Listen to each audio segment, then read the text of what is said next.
If you've come here to find out about what the stereo image is, about what it means to have width in sound design, for a sound to have width, for a sound to be to the left or to the right, for realistic sounding sounds, you have found yourself the right video, my friend. So make yourself comfortable.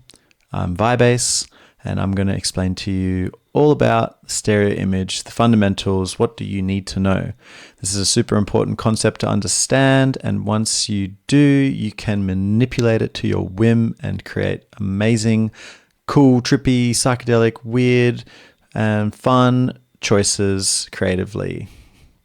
So, what are we working with? You may or may not be aware that we are working in generally two dimensions of audio, the left and the right signal. That is called stereo.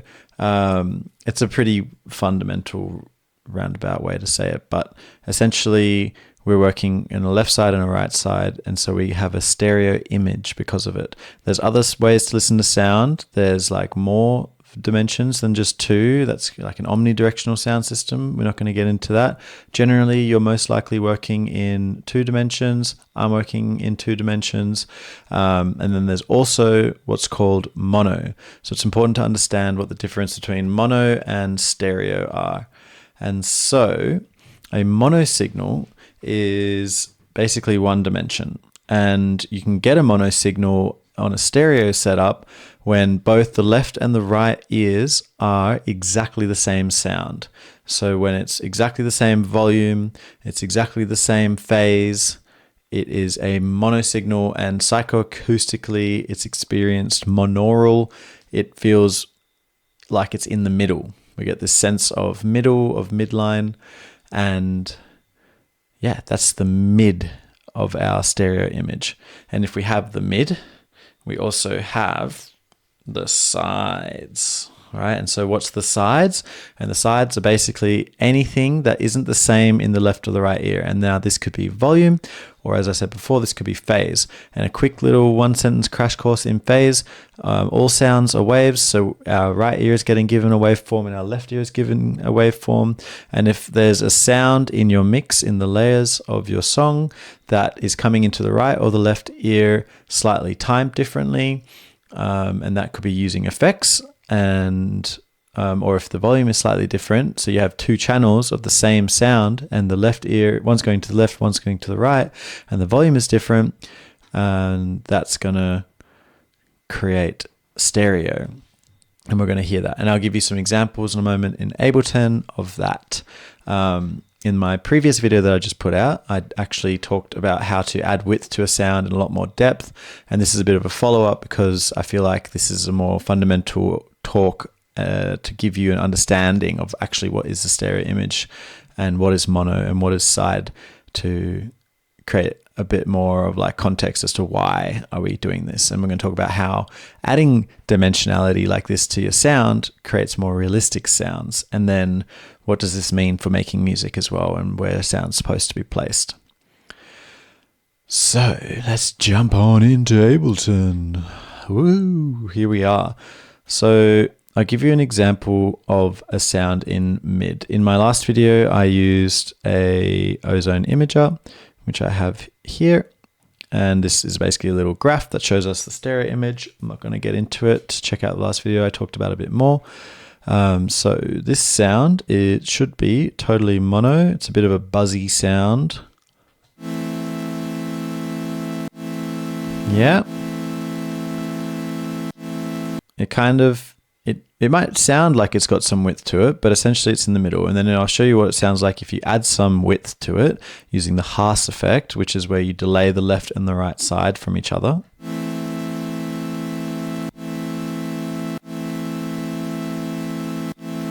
So now we've got width compared to one without width.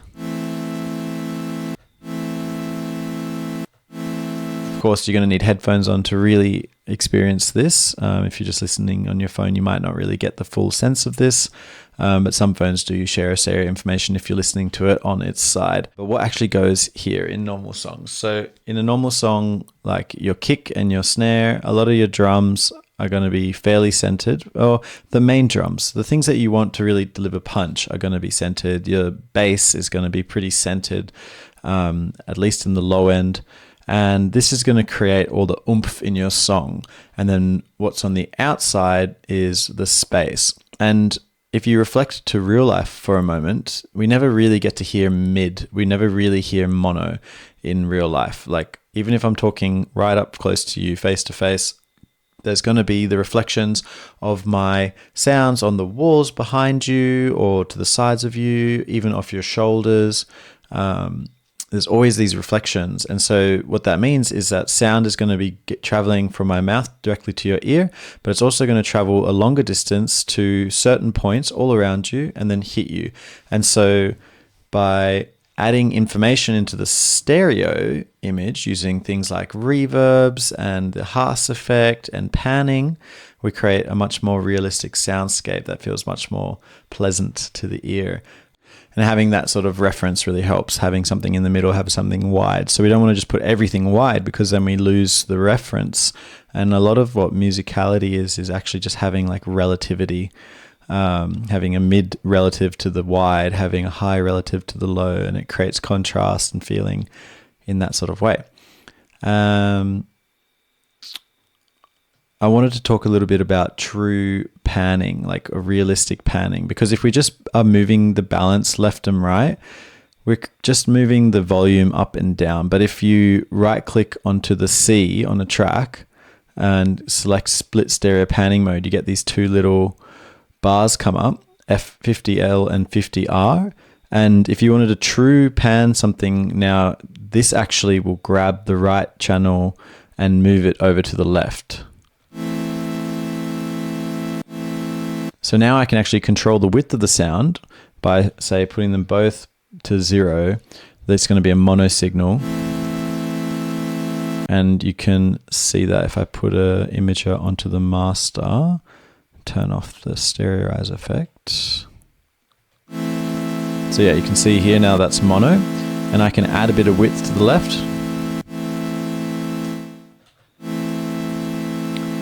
This is just a bit more of a realistic way to pan a sound than to just use the panning knob. But you know, that's just an extra step. You don't have to do that, but I thought I'd show you that because it took me a long time to realize that was even a thing, and I think that's a fun way to actually move sound in a more realistic way.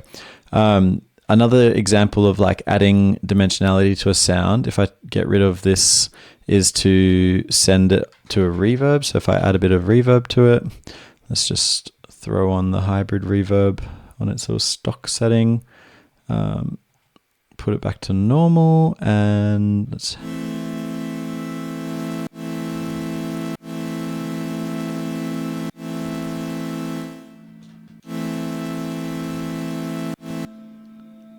So now this information is out on the side. So I've got this rack on my master.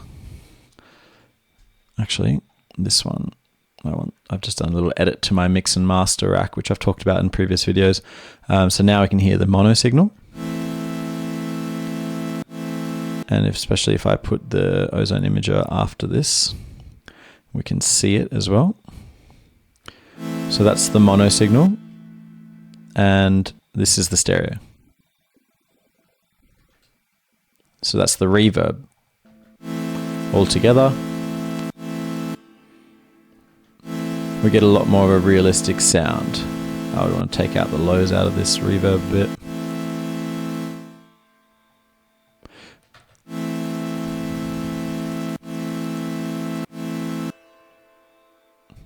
Yeah, so using reverb is another great way to add stereo information to the sound, to your sound. And I wanted to show you like a realistic example using a song of mine as well. So if we have a quick little listen into the second drop of this song. All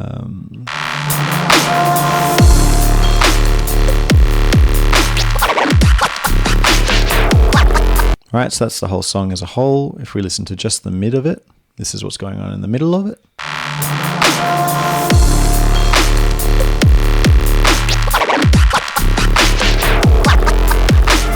And if we listen to just the sides,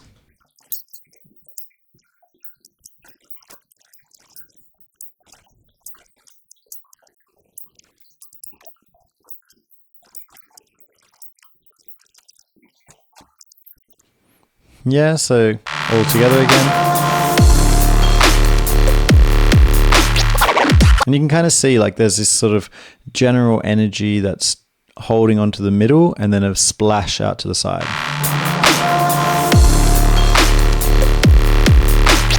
So the thump of the kick doesn't exist in the side. There's a little bit of it there, but only just a little bit for like stereo effect. And there's no sub in the side either.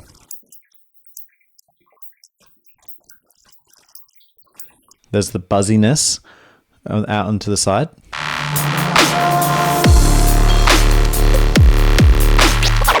And compared to the like really centralized kick and the sub, that width in the buzzy bass gives like a general feeling of space and size. And then having the reverbs and the ringing out to the side, again, just creates like a feeling of being in a larger space. So these are a couple of really great examples of how I like to use the stereo image to create a big feeling song. Quick ways that you can sort of move sounds around the stereo image as well is using the auto pan. And I really want to invite you to move sounds around your stereo image a lot more. So using the auto pan, you can see we're moving it left to right. And it creates a really unique effect, and it creates a much more interesting sound if we actually start moving things contrasted to static sounds versus something that's not moving. Like this is a pretty boring patch if you ask me. You know, there's not really a lot going on, but just by adding some stereo movement creates a lot of dynamics already to the sound, makes it a lot more interesting. You can create a little bit of three-dimensionality by adding another auto pan. Actually, I'm just going to make it go sort of on the same rate, but we're going to go tremolo.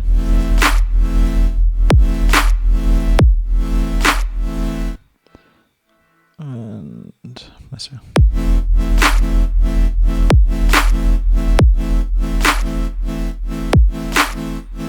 Now it kind of has this effect of it like moving a bit more like that around my head, like it's kind of coming out.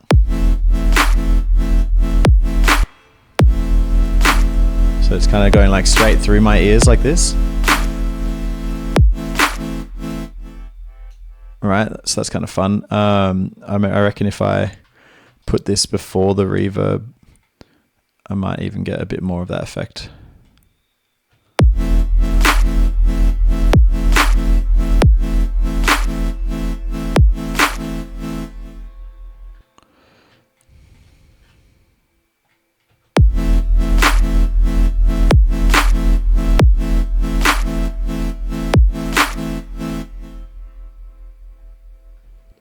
Kind of want to play around with like moving the phase.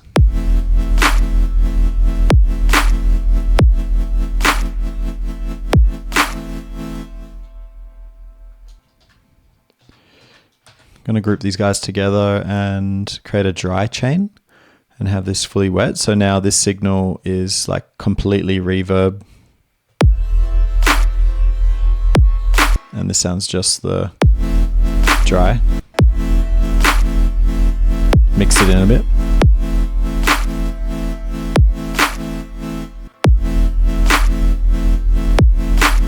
Anyway, I don't know, I'm just messing around here now, just like inviting you to play around with the stereo image again. Like, yeah. So I hope this video was helpful for you.